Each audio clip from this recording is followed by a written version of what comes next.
Argentina, o país sul-americano que é a terceira maior economia da América Latina, com um PIB de 383 bilhões de dólares, sendo popularmente conhecido pelo tango, futebol e também pela altíssima instabilidade econômica. Pois por mais que os argentinos sejam o oitavo maior país do planeta em área total, com um território extremamente rico em recursos naturais, além de possuir um clima ideal para a agropecuária e uma população altamente alfabetizada, o país vivencia uma grave crise financeira há anos, aplicando diversos calotes e atingindo uma inflação anual de 64% no mês de junho de 2022, sendo a sétima maior inflação do mundo e a maior já vista nos últimos 30 anos. No entanto, quando falamos da Argentina atualmente, muitos não imaginariam que no início do século XX, o país estava entre os 10 mais ricos do mundo, sendo um grande exportador agropecuário e recebendo milhões de imigrantes devido ao período de alto otimismo econômico.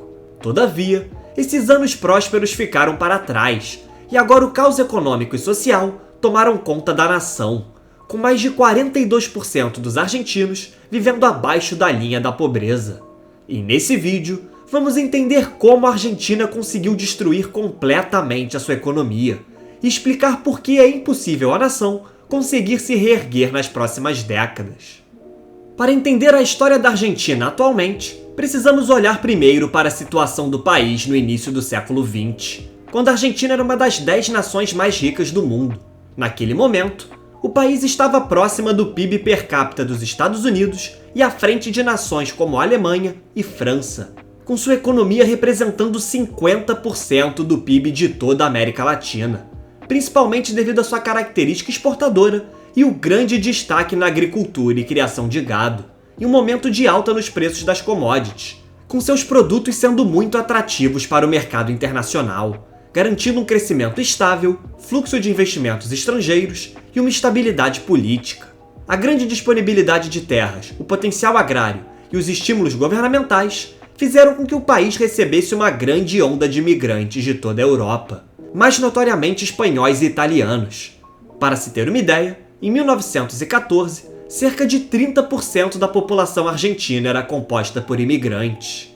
Com isso, surge a pergunta de quando a Argentina começou a mudar. É necessário ressaltar que, apesar do crescimento constante, o sucesso argentino era extremamente dependente das commodities, pois a nação não conseguiu desenvolver a sua indústria da mesma forma que os Estados Unidos, por exemplo. E dessa forma, devido à crise de 29 e posteriormente à Segunda Guerra Mundial, os países importadores de produtos argentinos iniciaram uma época protecionista, visando recuperar suas economias em um curto prazo e estavam muito endividados pós-guerra. Para se ter noção, os argentinos perderam 1/4 de seu PIB entre 1929 e 1932. Nesse contexto, iniciou-se o período que ficou conhecido como Década Infame, com 2 golpes de Estado ocorrendo entre 1930 e 1943, além de uma corrupção generalizada e o declínio econômico. O maior símbolo desse período foi o Tratado Roca-Runciman, de 1933, realizado com seu principal parceiro comercial, o Reino Unido. E esse tratado foi considerado muito unilateral, já que a Argentina iria fornecer carne aos britânicos, enquanto concedeu o controle total britânico sobre o transporte, principalmente em Buenos Aires, além de também zerar as taxas de importação sobre o carvão britânico. E esses fatores levaram à ascensão ao poder do populista Juan Domingo Perón, em 1946, que intensificou a forte intervenção econômica já iniciada anteriormente, nacionalizando diversas indústrias e ferrovias, ampliando direitos trabalhistas e adotando um forte protecionismo visando desenvolver as indústrias da nação. Inicialmente, as políticas de Perón deram resultado, com aumentos salariais que colocaram a Argentina como a maior classe média proporcional da América Latina, atingindo 40% de sua população na década de 60. Entretanto, a longo prazo, o que surgiu com Perón nunca mais mudou, pois com os excessivos gastos públicos para financiar o bem-estar social, a inflação se tornou constantemente alta, mantendo uma média anual de 26% entre 1944 e 1974. E assim, o país foi ficando cada vez mais isolado, e suas indústrias nunca conseguiram ser realmente competitivas. Logo, mesmo com a queda de seu governo em 1955 e posteriormente em 1974, a corrente política criada por ele, o peronismo, não apenas sobreviveu, mas também domina a política argentina até hoje. E por mais que tenha apoiadores tanto de esquerda como de direita, ela se caracteriza por um claro populismo e altos gastos públicos. Com isso, fica evidente do porquê ocorreu o declínio econômico argentino, com sua alta estabilidade política, sofrendo 6 golpes de Estado no século XX, um país tomado pelo populismo que não consegue controlar seus gastos excessivos, obtendo déficit fiscal em 111 dos últimos 121 anos e a inflação alta, além da corrupção histórica em todos os setores. Tanto que esses fatores levaram o famoso economista americano Simon Kuznets a declarar em 1971 que existem 4 tipos de países no mundo: os desenvolvidos, os subdesenvolvidos, o Japão e a Argentina, devido a características únicas que levaram ao boom econômico do Japão e do declínio argentino ao longo do tempo, graças à sua instabilidade histórica, sendo o único país do continente americano que é mais pobre hoje do que quando comparado a um século atrás. Apenas em 1989, com a eleição do novo presidente Carlos Menem, que a política argentina tomou um novo rumo, pois apesar de se autodeclarar peronista, Menem adotou políticas liberais, com privatizações, desregulação do mercado trabalhista e uma abertura ao capital estrangeiro. Além disso, para controlar a hiperinflação, que chegou a atingir 1.344% ao ano em 1990, o governo de Menem criou um programa de estabilização, chamado de Plano de Conversibilidade, ou seja, fixando o câmbio de um peso argentino para um dólar americano. Em um primeiro momento, as políticas tomadas por Menem foram muito positivas, pois houve uma grande queda na pobreza, a inflação reduziu drasticamente para 1,6% ao ano em 1995, além de haver uma redução nos déficits governamentais e um aumento das reservas internacionais. Contudo, esse período positivo durou pouco, e novamente o país entrou em uma crise, após diversos escândalos de corrupção, somados à crise asiática de 1997 e à crise mexicana de 1994, que motivaram a fuga de capital estrangeiro de países emergentes, e afetou diversos países da América Latina, devido à falta de confiança dos investidores com as instabilidades vividas por essas nações. Além disso, no longo prazo, essa fixação do câmbio argentino ao dólar, que se manteve por 12 anos, acabou prejudicando o mercado interno da nação, pois os produtos manufaturados estrangeiros se tornaram mais baratos do que os próprios produtos argentinos, o que não apenas gerou o aumento das importações, como o declínio da indústria local.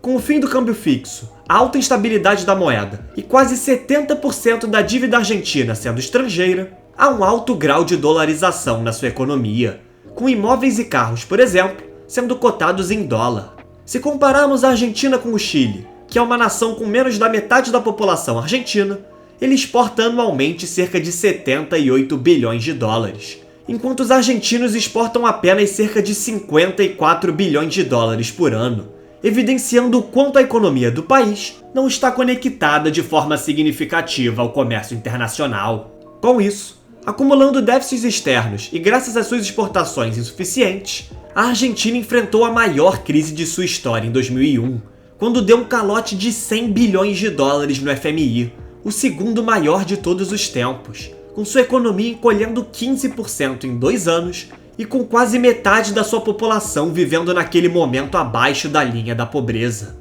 A decisão abalou a confiança dos investidores, afastou empresas estrangeiras e fez com que o país tivesse dificuldades para conseguir novos empréstimos internacionais. Porém, no momento que tudo parecia perdido, surgiu o boom no preço das commodities no início do século XXI, principalmente devido à alta demanda de mercados emergentes, mas notoriamente a China, que beneficiou não apenas a economia argentina, mas de outros países exportadores de commodities, como o Brasil, Canadá e a Austrália.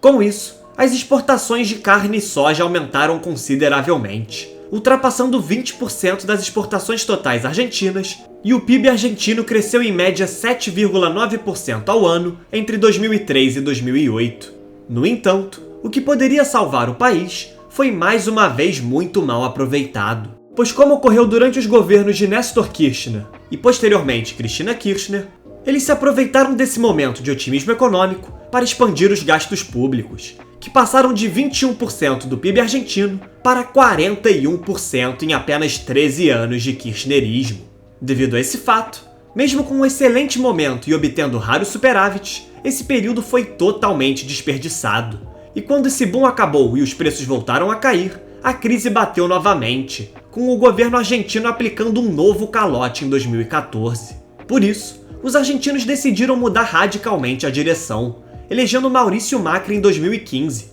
o primeiro presidente democraticamente eleito que não era peronista e social-democrata. Macri prometeu uma política liberal, mas novamente as promessas de campanha não se concretizaram, não ocorrendo reformas profundas e a pobreza apenas aumentou, assim como a inflação e a dívida. Atualmente, com o presidente peronista Alberto Fernandes, novamente o ciclo se repete. Embates com a vice Cristina Kirchner, inflação batendo novo recorde em 30 anos, atingindo 64% de inflação ao ano em junho de 2022, e um risco grande de um novo calote ao FMI, pois atualmente a Argentina é disparada a maior devedora do fundo, com uma dívida de 44 bilhões de dólares, sendo quase 4 vezes a dívida do segundo colocado, o Egito. Além disso, apesar de metade da dívida argentina ser em moeda estrangeira, as reservas internacionais da nação são de apenas 39 bilhões de dólares, em comparação a 378 bilhões do Brasil, por exemplo.